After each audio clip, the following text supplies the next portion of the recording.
Hello, good evening, everyone. Welcome to Connect Africa. This is our Recap Africa daily program where we do it at 9 p.m. Central European Time. It's a bit late, but still, we are here. So tonight, we are bringing you Vladimir Zelensky's visit to South Africa and next. Tanzania banning trade with Malawi and South Africa.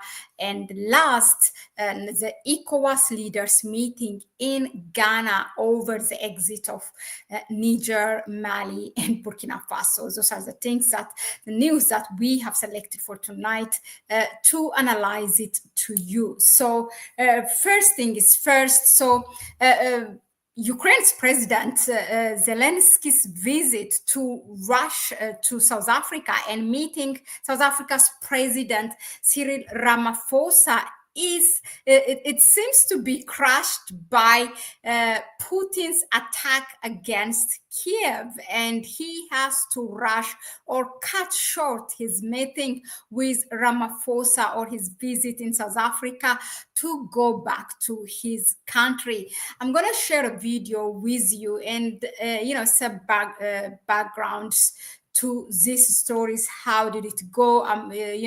It's coming amid of what these kind of things.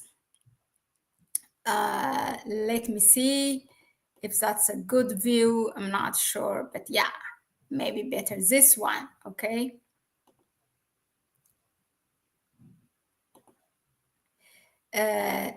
Okay, I'm gonna play it, but without sound. So yeah, Zelensky's visit to South Africa comes as a surprise. As we all know, South Africa has been really bullied left and right by the Western powers, including the United States, during Biden's administration, because South Africa's strong relationship with Moscow, because of their historical facts during apartheid. It was Russia who supported South Africa. So really, South Africa's and Russia's relation goes way back, and it's very historical. And all South Africans, I mean the Black people mainly, support for that relationship, except the white minority. So South Africa not only have a strong relationship with Russia, but also, South Africa is a founding member of BRICS, in which Russia is also a founding member. And ever since, the Ukraine-Russia war, the two countries also have strengthened their ties. Not to mention, South Africa has conducted a naval drill alongside with China and Russia, and also, South Africa was accused of, in fact, exporting weapons allegedly to Moscow during this Ukraine-Russia war. So, but we don't have to forget that also South Africa have tried, in fact, initiated those African leaders, meeting, trying to make peace between Ukraine and Russia after all the bullies have been, have targeted South Africa, in fact, to the extent the Biden administration to pressure South Africa and put some ban or restriction with its economic tie with the United States, with their trade relation with the United States. So after that, South Africa has initiated that peace talk led by African leaders, and they have traveled both to Ukraine and Russia, but that come with a lot of stories, how they were mistreated in Ukraine, and they were very welcomed and honored in Russia, and not to mention even when they when they used, because there was no flight directly to Russia without touching Ukraine, they were supposed to go en route Poland, and even Poland, the Polish government has mistreated those African leaders in the pretext of security. So that didn't go well, but it has also inked that story. The Africans, you cannot say that Africa is supporting Russia, but Africans at least have tried that peace talk between Ukraine and Russia, and that was not welcomed by Ukraine. Now, after all those things, for Zelensky to come to South Africa, that's why I said in the beginning, this is really a surprise and interesting, but it's not for nothing, because Zelensky chose now to come to South Africa. South Africa is the chair of the G20 summit, or the G20 for this year 2025, and it's 2025 meeting will conference or summit will go on will go on in November this year. So he said himself that it's important for them. In fact, we heard him saying, quote, Zelensky, let me just read it. What he said, quote, it's crucial to bring a just peace closer. We are working to ensure that the G20 countries are actively engaged in diplomatic efforts. Continued also saying, we count on South Africa's meaningful participation in the international coalition for the return of thousands of Ukrainian children abducted by Russia. We will also certainly strengthen our cultural and educational ties. Also, its deputy has said that there is also a business delegation that's going for the first time to South Africa, and arrange different business opportunities for this business delegation or the business community of Ukraine in South Africa. Now, why do I say that Putin crushed the meeting between Zelensky and Ramaphosa as you may have seen from the title, is that, the timing of this attack for Putin, just when Zelensky is in South Africa, action louder than words, right? So that says by itself a volume, and now Zelensky has cut his visit short, and he's forced to fly back to Ukraine, and that is really, really, to say the least, interesting. And it's also interesting to hear what the outcome is. For me, in my opinion, it's nothing but to give agendas prior, much ahead before the summit to South Africa, as it is a chair this year. So they want South Africa, to table that agenda on behalf of them to the G20 summit. There is nothing above that. That's all. This is a country and a leader that they have bullied, or Ukraine bullied, left and right, for it is strong and historical relationship with with Moscow, or with Putin. Okay, now I want to bring you also an interesting thing amid all this. When Putin has crashed this meeting and Zelensky is forced to fly back to Kiev this morning, then there is a meeting that's going on in Washington, D.C., the international organizations of IMF and World Bank, and a lot of representatives from different countries, including South Africa, are convening there to speak to the Secretary of Treasury regarding U.S.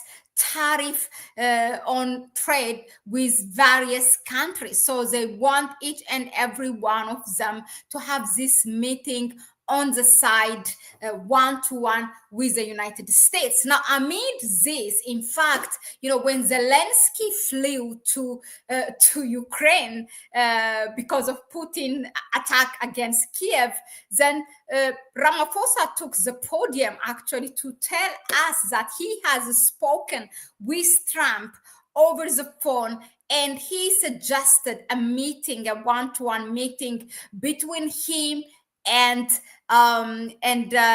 Donald Trump.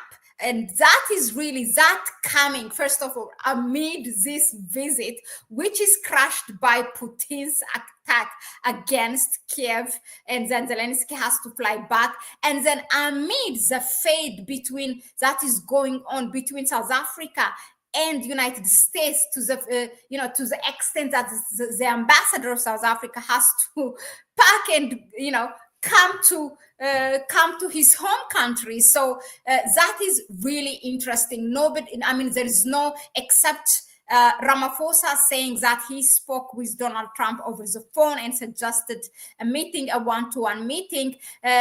Washington, D.C. did not say, or the White House did not say anything, but it will be interesting to hear that. So far, what we know is that Donald Trump personally, did not actually condemn the attack of Russia against Kiev, but his Secretary of State Rubio has done that. Maybe he left the job to his foreign secretary, but he himself did not say anything. So let's see how all this will fall out, because the United States has also that that fade against South Africa, for South Africa bringing or accusing Benjamin Netanyahu, or Bibi Netanyahu, the Prime Minister of Israel, taking Israel to the ICJ. So there are a lot of things in the background. So let's see how will this fold out. But what we can say is that Putin has managed to crush Zelensky's visit in South Africa. Now, moving on, our second, topic is that Malawi has banned the trade, between the trade with Tanzania has banned trade with Malawi and South Africa, both the Southern African Development Community states. So that is really interesting because Tanzania also belong in that trade community of SADC. Now, you might wonder, what are the reasons? Here are the reasons. I'm going to tell you. This trade ban is it's limited to agricultural products, but according to the Tanzanian officials, this is a reciprocated action for what these Southern African states, or Malawi and South Africa, have done to Tanzania. So let's go, let's dive into it. Look, this says Tanzania has warned it will stop agricultural imports from Malawi and South Africa starting on Wednesday, 23 April, if the two countries do not reverse trade decisions that have blocked Tanzanian products or Tanzanian produce. So the move comes after Malawi imposed a ban on Tanzanian agricultural goods, including flour, rice, ginger, bananas, and most recently maize. Tanzania's Minister of Agriculture, Hussein Bashe, called the restrictions unfair and harmful to local farmers and traders. Well, now, the strained ties with Malawi is that, look, in a post shared on LinkedIn, the Minister of Agriculture of Tanzania, Mr. Bashe, said that, quote, the government of the United Republic of Tanzania has received official reports that the Republic of Malawi has imposed a ban on the importation of various agricultural products originating from Tanzania. And he further explained this unilateral move has adversely affected Tanzanian traders who rely on the Malawian market for their produce. So now there are efforts that are undergoing to solve this diplomatically, and also Tanzania is preparing to respond firmly if the restrictions are not lifted. The first actions, they have reciprocated that ban of trade by banning agricultural products from Malawi and South Africa. Now, if that's not lifted, he's also further threatening the countries. Now, if he also said if Malawi and South Africa do not reverse their decision by Wednesday next week, the government of Tanzania will impose a ban on the importation of all agricultural produce and agro-based products from these two countries. So they are given, actually, Tanzania has given a weak ultimatum to Malawi and South Africa. Now, what are the ongoing frustration with South Africa? Now, Tanzania's frustration are not limited only to Malawi, also to South Africa. So, in quotes, the Tanzania's Minister of Agriculture said, for the past 5 years, the government of Tanzania has made continuous efforts to secure market access for our bananas in South Africa, efforts which unfortunately have yet to yield results. So he also noted that a similar issue previously affected avocado exports and only saw progress when Tanzania took its own trade action. Now, this will bring, of course, a possible economic fallout because in 2023, for example, Tanzania exported agricultural goods that are worth of 64.6 million US dollars to Malawi. If you look at the one to South Africa, it was valued to the US dollar 1.1 billion US dollar. Also, this is only to edible fruits, and you have like citrus and pills and others, 2 million US dollar, which is for coffee and tea and spices as well, 7.9 million. So it's a lot. So there will be an economic fallout. Now, if you ask me, my opinion is that it's really sad to witness this, as Africa is now striving and trying to find its way to make operational the African Continental Free Trade Area. We are just biting against each other, and we can't even do these bilateral trade relationships that we have already, because the African Continental Free Trade Area is trying to build already with what we have built with our bilateral relationship with the regional relationships that are already facilitating these trade relationships amongst African countries.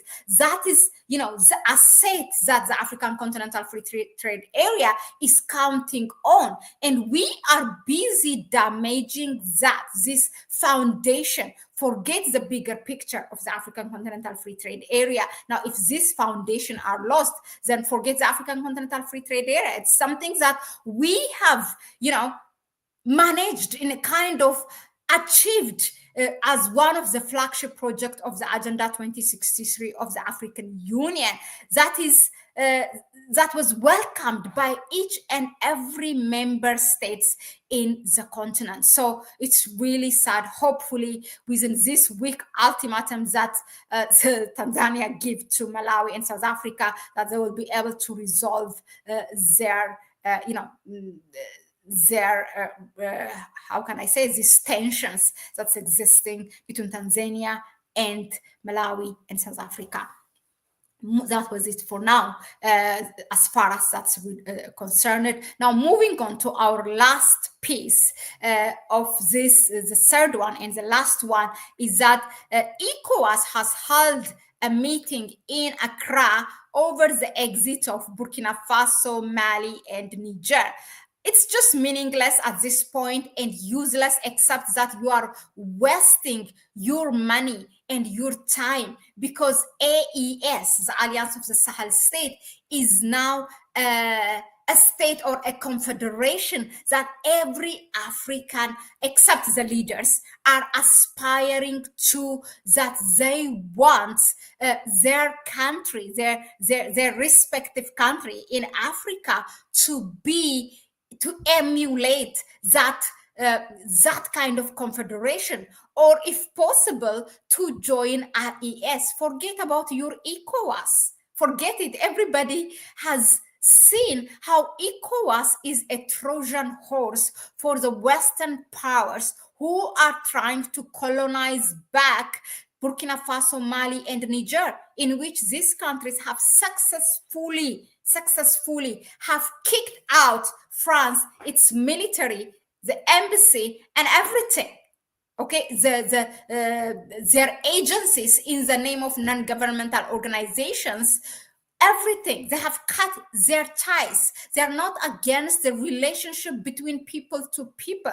They have made that clear, but they don't want that kind of mentality. And ECOWAS, unfortunately, is working for something that it is established for. On paper, it's great. It sounds Pan-Africa, but your action has proved nothing but you are just a Trojan horse, another Trojan horse of these colonial powers, including France. Now, the most interesting thing is that look at what this man said. The ECOWAS, what is his name? Let me just find this.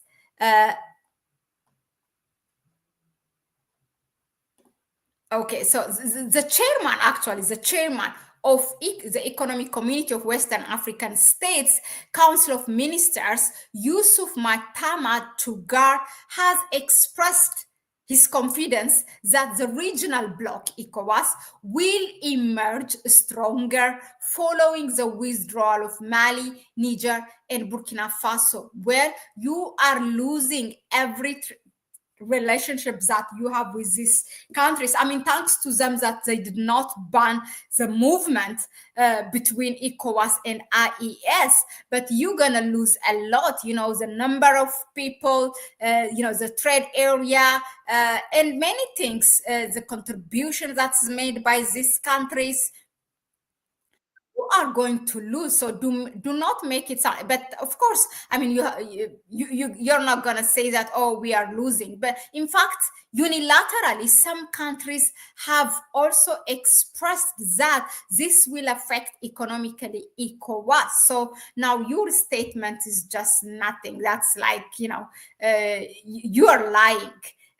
But this thing, their meeting actually talked about the formalization of their exit, meaning Burkina Faso, Mali, and Niger from ECOWAS. There are things that they have to fill like a form, what we all do when we resign or terminate our contracts in our workplaces or whatever. So there are different formalities that the Sahel states have to do.